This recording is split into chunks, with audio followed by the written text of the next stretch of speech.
Dictation start होगा 5 second के बाद।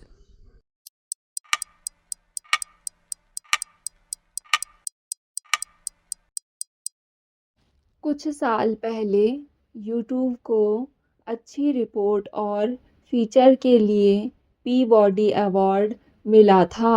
अवार्ड कमेटी ने लोकतंत्र को आगे बढ़ाने के लिए यूट्यूब की प्रशंसा की थी। लिहाजा विश्वास करना मुश्किल है कि उसी यूट्यूब ने सितंबर में अमेरिका के राष्ट्रपति डोनाल्ड ट्रंप को एक मुकदमे में समझौता करने के लिए 217 करोड़ रुपए दिए हैं। यह मुकदमा 6 जनवरी को ट्रंप समर्थकों द्वारा संसद पर हमले के बाद ट्रंप का अकाउंट बंद करने से संबंधित था।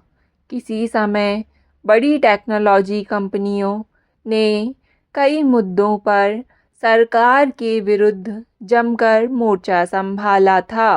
अब वे सरकार के सामने हथियार डाल चुकी हैं।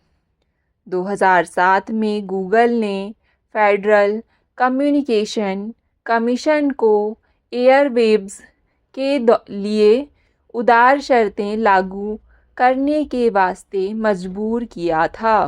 ट्विटर ने सरकारी एजेंसियों द्वारा यूज़र डेटा मांगने का ब्यौरा सार्वजनिक करने के लिए मामले दाखिल किए थे। 2016 में एप्पल ने सरकार के दबाव में आईफोन खोलने के लिए एफबीआई की मदद से इनकार कर दिया था। टेक कंपनियों ने सत्ता में बैठे लोगों के बजाय यूज़र के हितों को तरजीह दी थी। वेंचर कैपिटलिस्ट रीड हॉफमैन का कहना है 2010 के शुरुआती दौर में सिलिकॉन वैली के लीडर स्वयं को क्रांतिकारी मानते थे। उन्होंने समाज की तरक्की वाली टेक्नोलॉजी बनाने के साथ सत्ता और अधिकार का प्रतिरोध किया था। अब मेटा ने ट्रंप के सत्ता में लौटने से पहले फैक्ट चेकिंग सिस्टम ख़त्म कर दिया। इसके बाद अपने हेट स्पीच नियमों में ढील दी। जनवरी में उसने 6 जनवरी की घटना के संदर्भ में फेसबुक, इंस्टाग्राम पर निलंबित ट्रंप के अकाउंट के मामलों को निपटाने के लिए 221 करोड़ रुपए चुकाए। टेक्नोलॉजी कंपनियों का सरेंडर अब सामान्य हो चला है। अप्रैल में अमेज़न ने प्रोडक्ट पेज पर ट्रंप टैरिफ की लागत दिखाने की खबरों का खंडन किया था।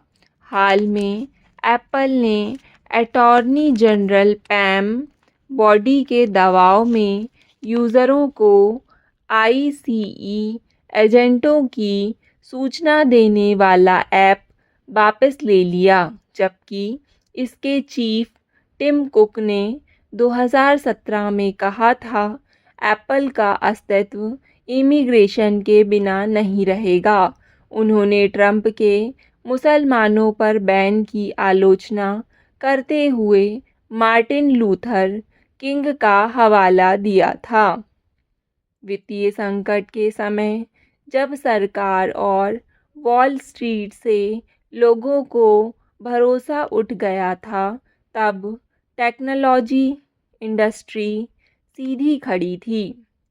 उसके लीडर्स का आदर्शवाद जनता के विश्वास का आईना था, लेकिन समय के साथ दबदबा बढ़ने पर उन्होंने कॉरपोरेट हितों को कस्टमर से आगे रखा, अपने प्रोडक्ट को बदतर बना दिया।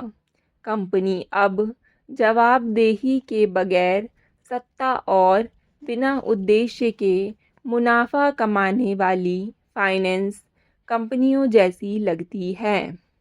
टेक इंडस्ट्री के सामने विश्वसनीयता की समस्या है। वर्षों से सिलिकॉन वैली तरक्की का प्रतीक रही है, अपने बुनियादी मूल्यों से पीछे हट गई है।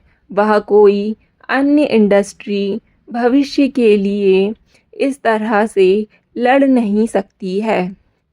जब टेक्नोलॉजी हीरो की जगह विलेन बन जाए तो भविष्य लीडर विहीन लगता है। श्रीनगर से दिल्ली तक फैली एक खौफनाक साजिश ने उजागर कर दिया कि आज भारत में आतंकवाद किस तरह से विकास हो रहा है। पेशेवर, नेटवर्क आधारित और सामाजिक भरोसे के साथ साथ भौतिक लक्ष्यों पर भी अपना निशाना साधता हुआ। श्रीनगर की जामा मस्जिद पर चुपचाप चिपकाए गए जैश ए मोहम्मद के कुछ पोस्टरों से शुरू हुई यह वारदात अब विचलित कर देने वाली घटनाओं की एक श्रृंखला में बदल गई है।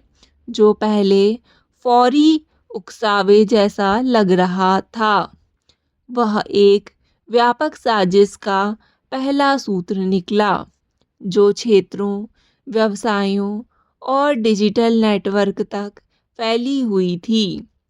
दिल्ली के लाल किला मेट्रो स्टेशन के बाहर हुए एक आकस्मिक विस्फोट के कारण यह साजिश उजागर हो गई। एक बड़े षड्यंत्र का पर्दाफाश हो गया। दिल्ली फरीदाबाद के असाधारण रूप से परिष्कृत मॉड्यूल का सच देश के सामने आ गया। इस मॉड्यूल की खासियत यह थी कि इसमें पेशेवर डॉक्टर और उच्च शिक्षित लोग शामिल पाए गए। अब ऐसा लगता है कि लाल किले पर हुआ विस्फोट अप्रशिक्षित हाथों से आकस्मिक रूप से हो गया। एक अमोनियम नाइट्रेट धमाका था। यह किसी अनुभवी विशेषज्ञ नहीं, किसी यूट्यूब आईईडी डॉक्टर की करतूत थी। अनुभवहीनता यह भी बताती है कि ये लोग अपनी क्षमता से कहीं बड़े काम का बीड़ा उठा बैठे थे। अपुष्ट खुफिया जानकारी बताती है कि 32 से ज़्यादा आईईडी तैयार किए जा रहे थे, जिनमें एक विस्फोट किए जाने पर भारी तबाही मच सकती थी। बाद में श्रीनगर में हुए विस्फोट को ही सही संदर्भ में समझना होगा। जब्त किया गया अमोनियम नाइट्रेट नियमित एफआईआर प्रक्रिया के लिए वहां ले जाया गया था और भंडारण के दौरान बड़ी चूक हो गई। लेकिन इस प्रशासनिक भूल से, मुख्य साजिश से हमारा ध्यान नहीं भटकना चाहिए। ये दोनों घटनाएं मिलकर एक ऐसे नेटवर्क का खुलासा करती हैं जो शुरू में किए गए आकलन से कहीं बड़ा, महत्वाकांक्षी और खतरनाक है। फरीदाबाद मॉड्यूल का सबसे खास पहलू इसमें पेशेवर डॉक्टरों की सक्रिय सहभागिता है।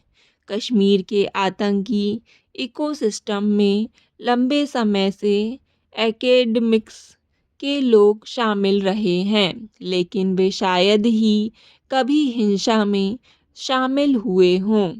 उग्रवादी वारदातें करने वाले आमतौर पर गरीब और कम पढ़े लिखे होते हैं, लेकिन अब यह रेखा धुंधला गई है, क्योंकि शिक्षित कट्टरपंथी आसानी से शहरों के लोगों के बीच घुल मिल जाते हैं।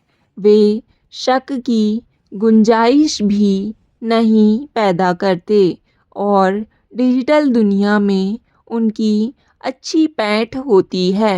इस गिरोह के कुछ सदस्यों की विदेश यात्राओं की खबरें अंतर्राष्ट्रीय संपर्क या संभावित पलायन के रास्ते बनाने का भी संकेत देती है। यह बदलाव आकस्मिक नहीं है, यह कट्टरपंथ के एक परिष्कृत डिजिटल इकोसिस्टम द्वारा संभव हुआ है। पेशेवरों का कट्टरपंथीकरण वैश्विक रुझानों को दर्शाता है। आईएसआईएस ने अपनी चमकदार प्रचार पत्रिकाओं द वीक और रूमिया के साथ इस मॉडल का बीड़ा उठाया था, जिनका उद्देश्य जानबूझकर इंजीनियरों, चिकित्सकों और पहचान या उद्देश्य की तलाश में शिक्षित युवाओं को लक्षित करना था। मजहबी तालीम, गुस्से और छद्म बौद्धिकता का यह मिश्रण एक शक्तिशाली मनोवैज्ञानिक हथियार बन गया। स्टॉप।